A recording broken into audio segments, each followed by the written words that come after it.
This is Umar Ahmed for IFL TV, proudly sponsored by Everlast. We're still in New York. It's the morning after a historic night at the Garden. I'm joined by Jim Kambosos, who's probably the happiest man in America right now on earth. I am the happiest man on earth, and you know what? That was phenomenal last night. That was something. We had a game plan. We knew. George knew. He said it, Dad, mate, I'm going to become the undisputed champion of the world. I said, you know what? I know you will. And everyone asked me, listen, has it sunk in yet? You know, have you pinched yourself? Is it, you know, how do you feel? I said, look, I feel great because I knew what this boy was about, and I knew that if he didn't get caught early and he survived the first 3 rounds, I knew that George was going to beat Lopez. He did it in style. And yeah, right at this moment, and this is day 2 now, the next day, I am the happiest man, father, co-manager on this planet right now. And you know what? I don't want to take nothing away from George, but we've seen it all. We've been doing it since day 1 in the amateurs, in the pros, and this is what it's all about. And I said to George, you're going into this fight as 19-0. Your dad's 19-0 as well. Make it 20-0. It's crazy stuff. You know, it's been crazy all morning.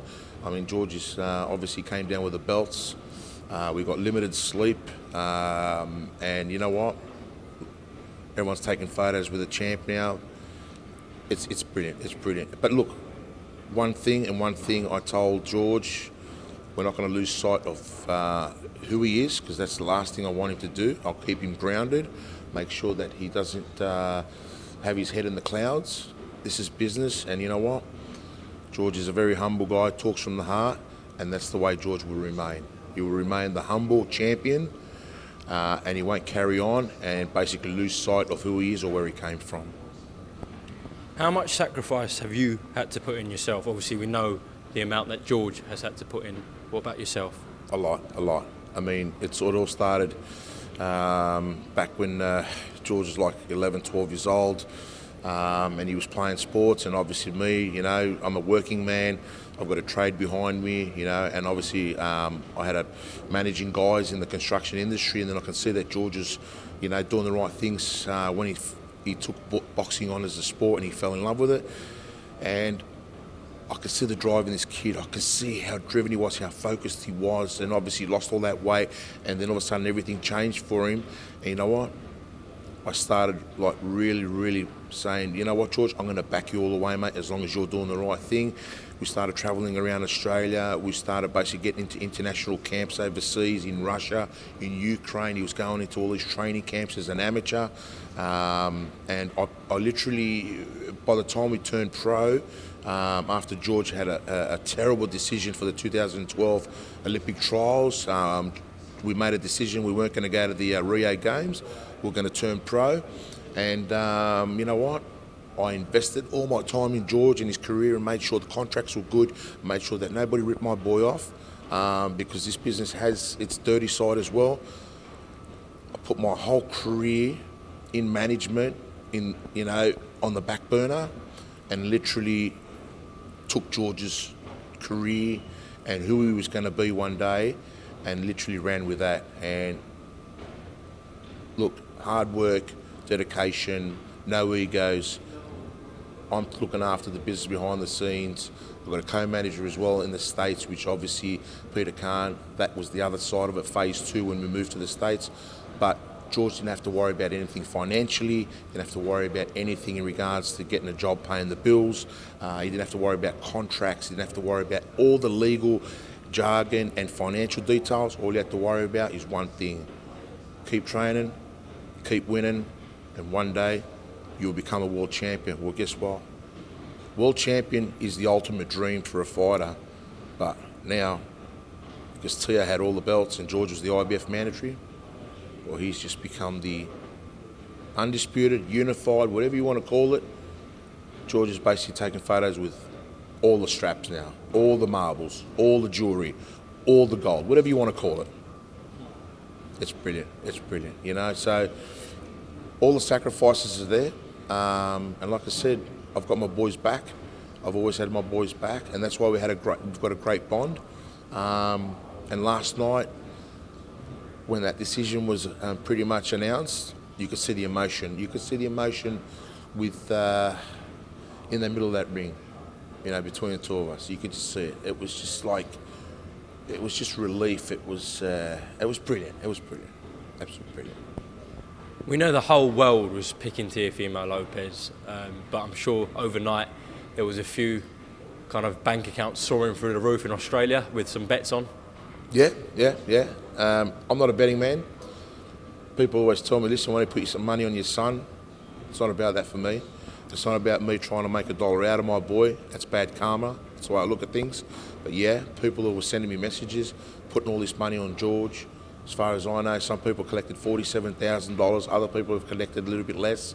One businessman that we basically have a really close relationship with, he's collected $9,000. And he said that when George comes back to Australia, the winnings from that bet, he wants George to donate it to his favourite charity. And I think George said that he's going to donate it to the Sydney Children's Hospital.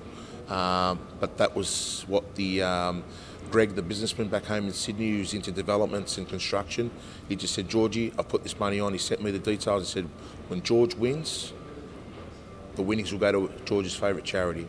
So George obviously hasn't made it official to Greg, but he did tell me away from the scenes. He said, Dad, it's going to the Sydney Children's Hospital.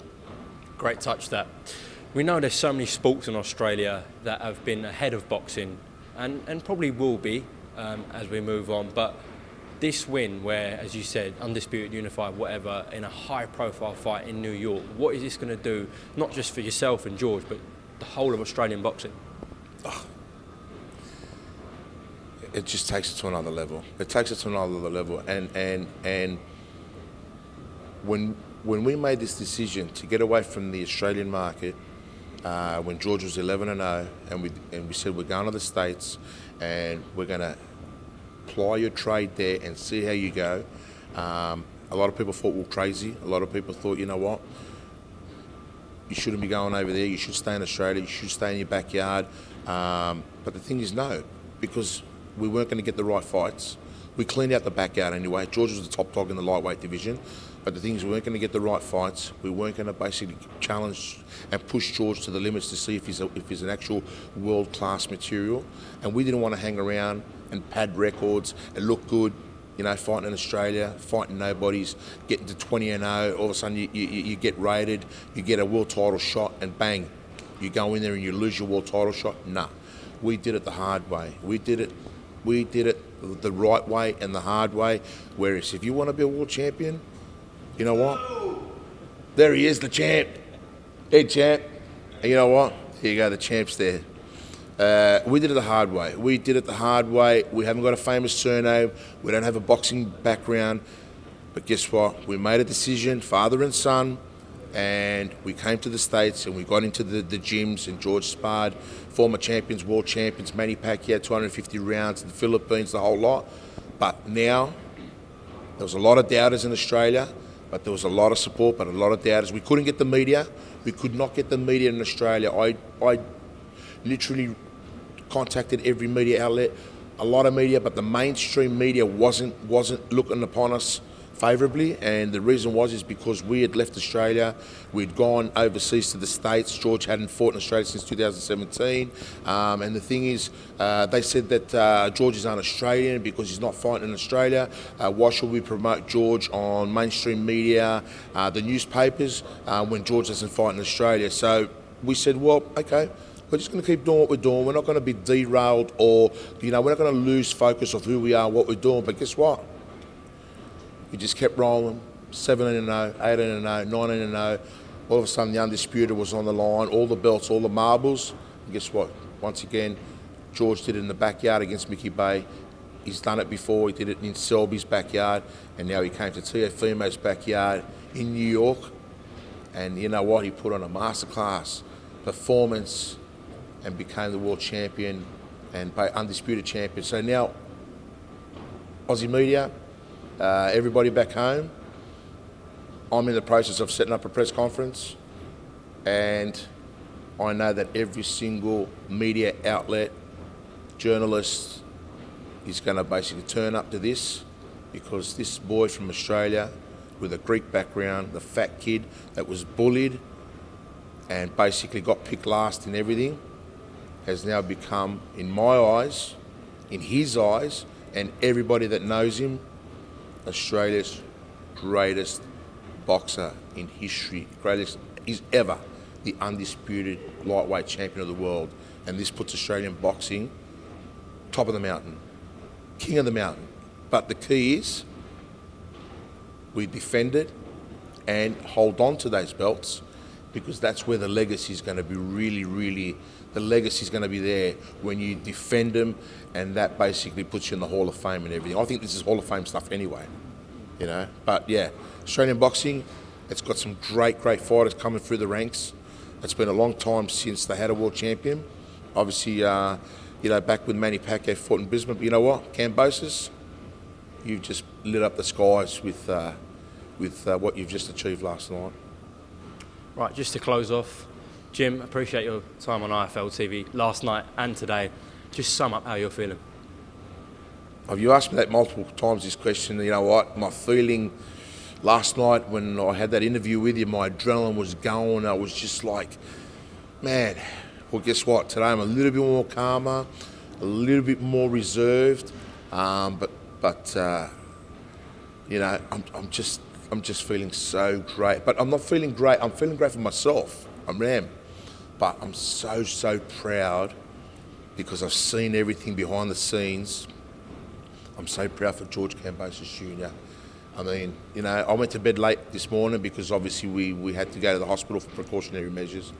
I went to sleep by about 6:30, and literally my mind was starting to settle a little bit, and it was ticking over. And I was just reflecting all those moments, all those years, you know, the highs and the lows.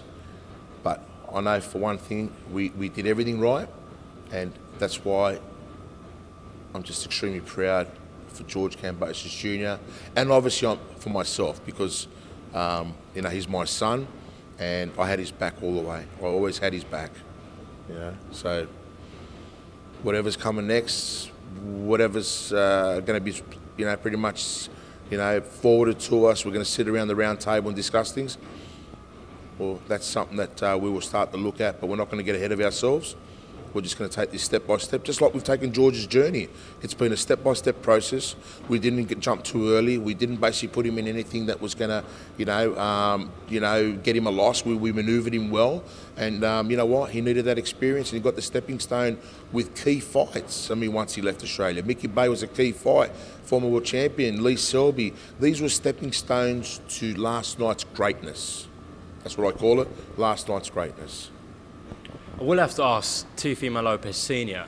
I don't know what the conversation was straight after the fight. Obviously, you guys said it was just a build-up, blah, blah, we move on, no hard feelings. But he's come on today to Seconds Out and said that the only reason his son lost that fight is because it was on Dazn. If it was with Top Rank, they would have got the decision.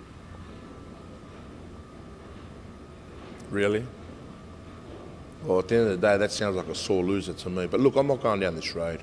Last night, right, even the judge who basically scored it the other way to Teo, no, that was a unanimous decision to George Kambosos.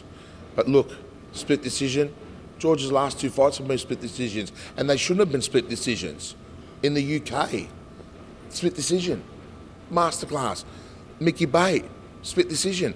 Well, guess what? Once again, split decision, George Kambosos.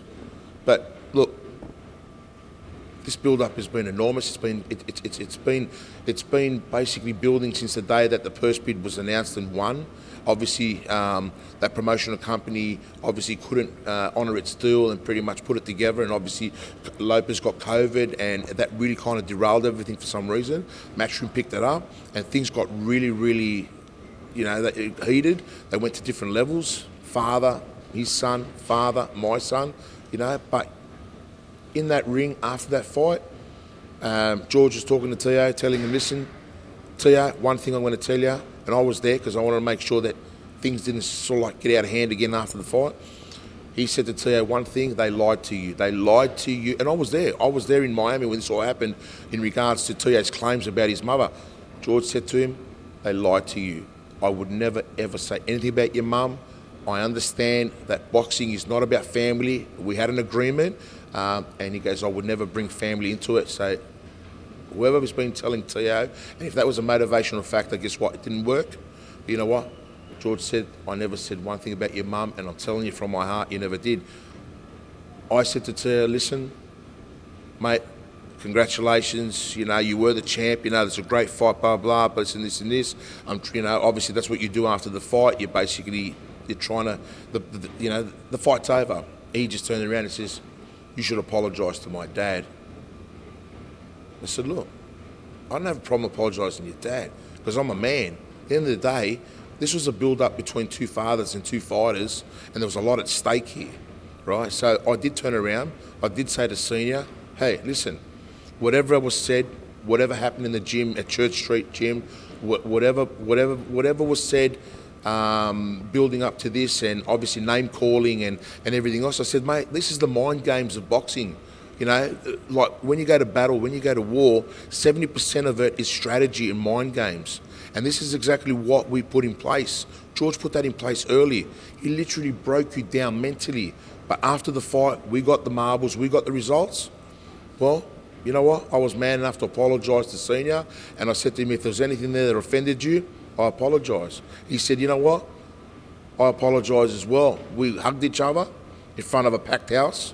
We took a photo together, and George was there as well. And we broke bread, and basically, that's it. It was left at that, in the ring.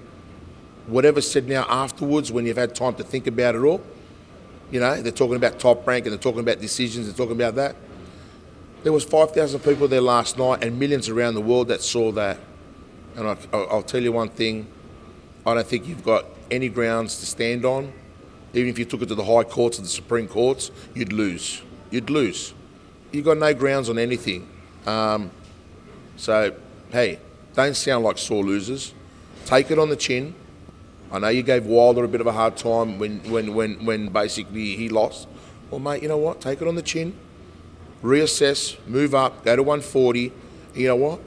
Just go back to what you were doing, because I know you disrespected George Kambosos. I know you thought this was an easy fight. I know basically your camp didn't basically have the right guys in their corner for the last three fights. You got rid of your key trainers. You fell out with perfecting athletes. And you thought, you know what? We don't need these guys. This is an Australian. This is an underdog. Who's he fought? Mr. Senior at the press conference said, "Oh, what are you going to do? You're going to pity pat us to death, with your fight, George. You're going to pitter pat punches." Man, you got that wrong. And to be honest, that's it. It's done. It's finished. We're moving on. And there was no injury to Lopez. He came in fresh. He came in strong. No excuses. It wasn't a Lomachenko thing, one arm, where he hasn't lived it down and everybody pretty much said, you fought Lomachenko with one arm. No, this was a fully fit, ready to go, angry Teofimo Lopez that George Kambosos basically beat convincingly, round by round. And you know what? George Kambosos Jr. is now the undisputed lightweight champion of the world. That's all it is. Well, congratulations on a marvellous night. Hopefully we see him headlining Australia next year and we can get out there ourselves on a big occasion. It'll be something special. That's the plan. That is the plan. I mean, look, we've got to sit down. We got to discuss everything moving forward. But we've always envisioned this. We've envisioned the fact that, Australia is the place where we're going to come back with all the belts. George's got all those belts. 80,000, closed stadium or open stadium. We've got two big stadiums in Sydney, open roof stadium, closed roof stadium where Holly Holmes and Ronda Rousey fought, Marvel Stadium in Melbourne. 80,000, they fit. I'm telling you, we will fill it to the rafters. Matchroom boxing, I know they want to come down under and they want to put something together. Ferocious Promotions, co-promoter to Matchroom Boxing. You know what? Let's get it down, because I tell you what, not only has history been made last night, the record books will be broken with the crowd attendance when this fight happens in Australia. If it happens in Australia, we're definitely going to have these discussions. But yeah, 80,000, I'm telling you 150%. that's what's going to be there. To watch George Ferocious Kambosos Jr., whoever we're fighting, I know Devin Haney's been thrown around, and we're not going to dodge anyone. I know George don't want to dodge anyone. He's going to successfully defend those belts down under. Thank you for your time and well done again, Jim. Thank you. Thanks, my man.